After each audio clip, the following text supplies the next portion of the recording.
Premium hotdog lang for dinner ng aking mga Junakins. Ayan guys. Basta bumili ako ng hotdog, ganitong klase ng hotdog ang bibilihin ko palagi.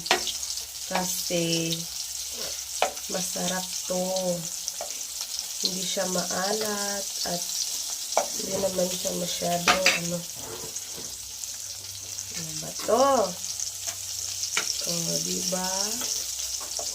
Premium hotdog lang. Ay, naku. Hirap talaga pag mag-video. Hindi siya maano. Hirap ibaliktad. Thank you guys. Bye-bye.